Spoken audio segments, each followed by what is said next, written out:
Assalamualaikum dan salam Malaysia Madani.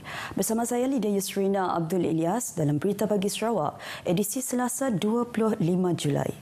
Kementerian Pelancongan, Industri Kreatif dan Seni Persembahan Sarawak mengalu-alukan lebih ramai pemain industri kreatif membuat penggambaran di Sarawak. Menterinya Datuk Seri Abdul Karim Rahman Hamzah berkata, Sarawak memiliki banyak lokasi unik dan menarik untuk dijadikan set penggambaran yang masih belum diterokai sepenuhnya. Menurut Datuk Seri Abdul Karim, kerajaan melalui kementeriannya juga sedia membantu syarikat produksi serta penggiat industri untuk memantapkan karya-karya yang mampu memberi impak positif kepada sektor pelancongan dan ekonomi Sarawak. Kerajaan negeri melalui kementerian saya, kita memang bersedia untuk membantu. Sebelum ini pun ada 2-3 movie dan juga dokumentari yang sudah dibantu ataupun dalam proses untuk dibantu. Namun sekiranya ada syarikat produksi luar negara yang ingin dibantu, beliau memberitahu pihaknya akan menjadi lebih selektif dan memberi keutamaan kepada anak-anak tempatan yang lebih peka terhadap budaya dan sensitiviti di Malaysia. Beliau berkata demikian pada sidang media selepas Majlis Pelancaran Drama Bersiri Komedi Enjoy Your Stay, terbitan Unit Drama TV Radio Television Malaysia RTM di Santubong. Berucap pada majlis tersebut, Datuk Seri Abdul Karim menzahirkan bahagian dan terima kasih kepada Unit Drama TV RTM kerana memilih Sarawak bagi pembikinan drama tersebut. Ujarnya RTM selama ini terkenal dalam menghasilkan drama berkualiti dan syarat dengan mesej-mesej yang positif sesuai untuk tontonan pelbagai peringkat umur, terutama dalam mengangkat warisan sesebuah tempat. Sementara itu, pengarah bahagian program TV RTM, Abdul Hadi Muhammad Yusof berkata, drama Enjoy Your Stay yang melibatkan penggiat industri Sarawak dan Semenanjung Malaysia menggunakan Dalit Bidayuh dan Iban akan disiarkan pada penghujung tahun ini. Drama bersiri 13 episod arahan Ihsan Sukiman menampilkan barisan pelakon seperti Azam Pit, Haris Alif, Nur Ristina, Sanjit Krishnasamy, Ruby Oi dan Aizar Khalid. Pembinaan reservoir atau tangki takungan besar dekat loji rawatan matang di Kuching perlu disiapkan segera. Walau bagaimanapun, Menteri Utiliti dan Telekomunikasi Sarawak, Datuk Julaihi Narawi, bimbang status pelaksanaan projek itu kini didapati lewat dari jadual. Beliau dalam satu hantaran di Facebook memaklumkan kemajuan projek tersebut pada masa sekarang hanya mencapai 50% siap berbanding 98% seperti jadual ditetapkan. Oleh itu, beliau meminta Lembaga Air Kuching selaku agensi bertanggungjawab mencari jalan penyelesaian segera mengikut klausa kontrak dan peraturan kewangan sedia ada. Penyiapan segera projek itu penting bagi memenuhi permintaan keperluan air yang semakin meningkat dan tinggi pada masa sekarang. Apatah lagi bekalan air adalah keutamaan kerajaan Sarawak dalam agenda pembangunannya. Bila siap kelak, projek itu mampu menampung 109 juta liter air sehari bagi kegunaan penduduk di kawasan Jalan Matang, Petrajaya dan Samariang. Universiti Malaysia Sabah UMS diseru untuk bekerjasama dengan Universiti Malaysia Sarawak UNIMAS, terutama di dalam penyelidikan berkaitan sumber air. Timbalan Menteri Pengajian Tinggi Datuk Muhammad Yusof Abdal berkata, UMS perlu melihat kesesuaian penyelidikan di UNIMAS yang telah berjaya menghasilkan sumber air dari laut. Datuk Muhammad Yusof memberitahu kerjasama tersebut merupakan pendekatan jangka panjang untuk menambah baik peranan UMS dari pelbagai aspek. Beliau turut memuji UNIMAS sebagai salah sebuah universiti yang kreatif dan cemerlang dalam pengurusan universiti. Beliau berkata demikian kepada pemberita semasa melawat UNIMAS di Semarahan. Dalam taklimat tersebut, beliau turut mendengar taklimat daripada Naib Chancellor UNIMAS, Profesor Datuk Dr. Muhammad Khadim Suaidi berkaitan perkembangan dan kejayaan UNIMAS.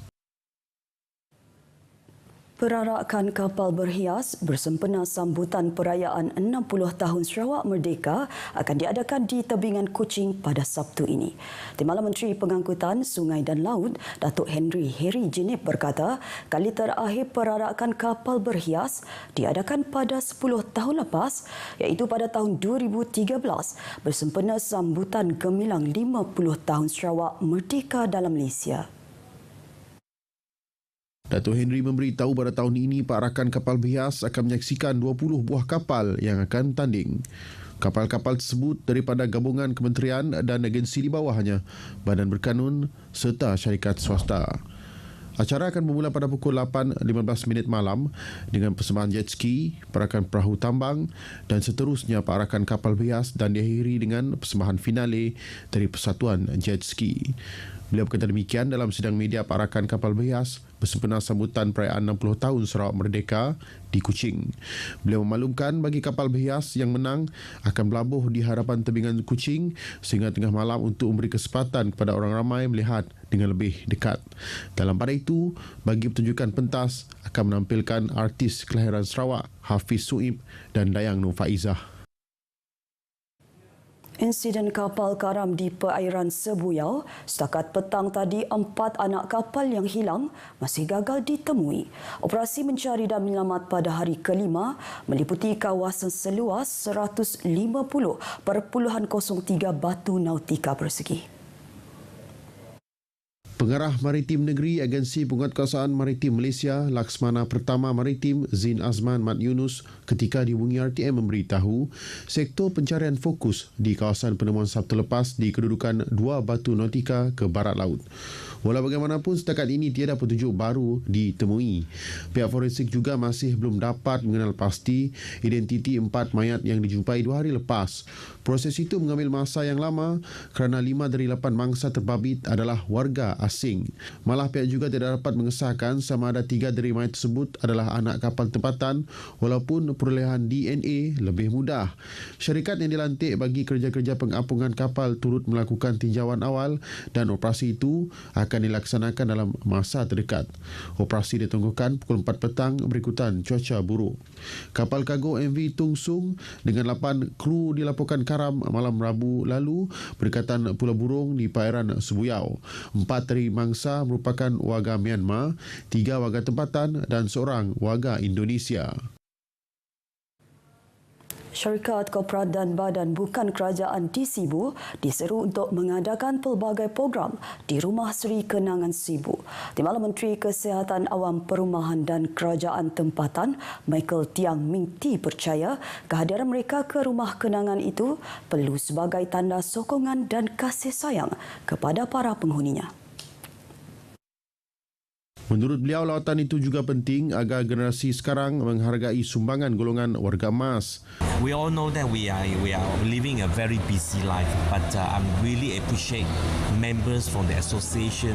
They are all businessmen. We take out our time, stop our step, and we come to this place to remember all these waka emas, how they have been contributing to our nation, to Sarawak, to nation building during their younger days. Beliau ditemui media di Sibu selepas menyaksikan penyerahan sumbangan barangan keperluan kepada Rumah Seri Kenangan Sibu. Sumbangan adalah daripada Persatuan Jualan dan Perkhidmatan Elektrik dan Elektronik Zon Tengah Sarawak. This is only the beginning of more charity gesture that our association can show our concern for those less fortunate in the region of Sibu.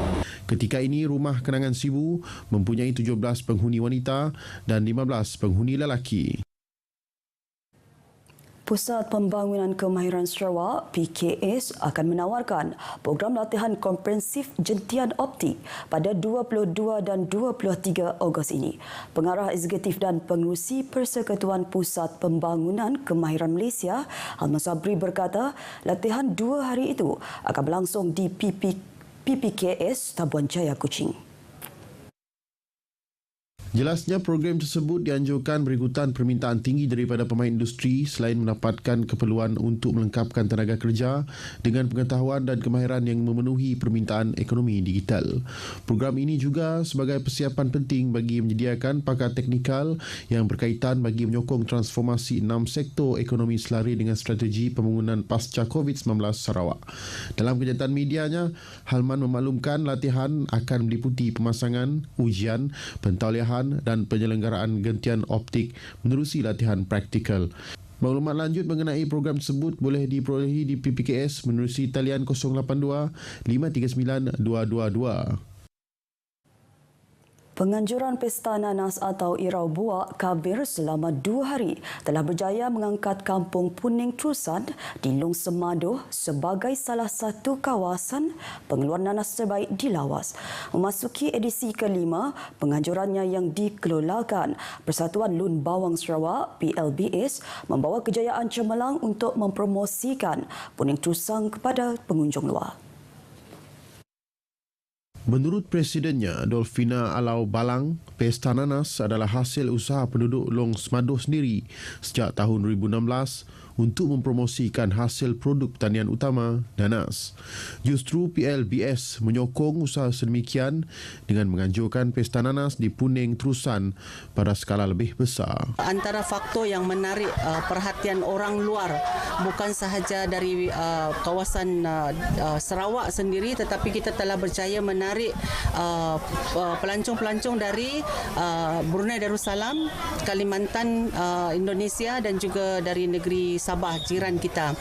Ianya adalah sangat berkaitan dengan keunikan rasa kemanisan nanas Puning Trusan yang memang sangat luar biasa, dan setakat ini tidak ada nanas yang kita jumpa seperti nanas Puning Trusan.